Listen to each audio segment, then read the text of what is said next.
So hello mga loves, for today's video no, kuyugi ko ninyo kay mugota sa may Department of Agriculture nga office or dito sa ilahang butanganan nilang mga tilapia nga mga similya kay mupalita og 3,000 ka mga itoy nga tilapia para to ang ibutang sa fish pond.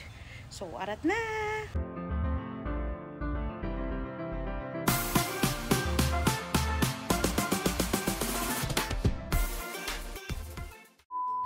So mga labs na karon diri sa DA no, so mao ni ang ilaha didto nga setup ani nga higayon is nagkuha na or sa dinanapyaw nag mga gagmay kay nga mga tilapia yarn. So ing ana din siya kagagmay niya, dili siya magpareha og gidakon, so naay dako naagi murag gamay kay nga paglantop ito mura siya kanang mura siya pito-pito something ana ano gina sapyaw ra siya din butang sa labador nga white kay dira siya tigumon tanan. So na tan-awan ninyo na pag siya murag dako something ana murag wala nako na capture. And then ikapila gid ni nga gisapyaw ni Tito pero kuan ra siya murag dutay ra magikuha niya mao ni ilahang tibuok gyud nga mga pond didto. So nindot kaayo kay naidako kaayo diri na dira nahimutang ang katong dagko kay mga mother nga mga isda no nakichismis sa mga person kani siya tan-aw ninyo mo ni siya ang mga itoy nga dako na siya, so dili na ni siya pwede baligya yata kay murag mamatay na siya kung i-travel, so padako na lang na siya. And then diri nga part mo ni ang amuag yun nga gipa-reserve nga I think 3,000 ka buok and na siya dagibutang niya kani morning katong dagko na nga ilang padakuon kana siya. Di kay maklaro sa camera, sorry po. Dira, so mo ni kong gimin. Mo ni siyang amo ang paliton. No, dagagagmay kay siya niya. Ani nga time is ginapahubas na siya amat-amat kay naroon na siya screen dito sa ilalom kana o murag makita niyo sa babaw nga part.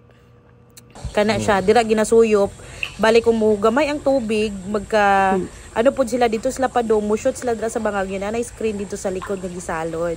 So tanaw ninyo nan no nahubas ng tubig kay limpyuhan na po daw ni nila and then butangan na sa bag-o nga mga anak sa isda nga tilapia. So mao na ni siya ang screen nga nasa likod akong gimin. No daghan na kay ni sila tanawan ninyo. Nalay mga dahon so kuag dahon yan apoy mga feeds nga nadala na napay ni action gaambak. Diba? So, later, makita ninyo kung saan na sila kadaghan. Inugbutang na sa labador, guys. Kay, as in, super kadaghan gini sila. No? Makita ninyo ang watercolor green. Kitungod na siya sa lumot, ha? So, ato sa una, abi na kughugaw na siya. So, dali-dali kay para dili mamatay. Yan, tawa ninyo, tawa. So, tawa. Inughuwad, ana. No, paning daghana ay, as in, pagkadaghan jud kaayo nga mga gagmay kay nga tilapia yarn na diba? So ako nga galanto na amaze po ko ani nga part mga labs no. Idungagag tubig gikan sa ano sa pond para nga enough food para nila. And then of course kuhaan ni siya later on og mga dahon-dahon para nga limpyo inog travel nila kay ang mga ano mga hugaw. So, palit og ice kay muko na himong oxygen og deserve pa to. Oxygen. So, bahino na siya into 2 kay himon siyang 2 ka sudlanan. Yan. So, tawagin nga na siya pagsapyaw. Mura na siya mga bulinaw, di ba? Bulinaw. Na, ingana ra na siya.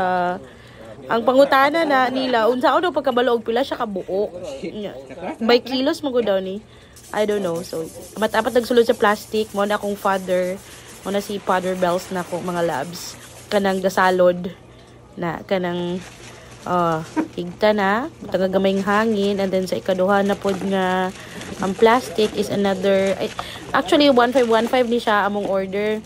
Pero, how will we know nga 15 gina siya, diba? So, feeling ganun ako, murag 3K na niya sa plastic. Na, diba? Oh, ready to travel. Na, let's go. Thank you. Oh, babay na mga tilapia and magkita-kita ta someday. Thank you.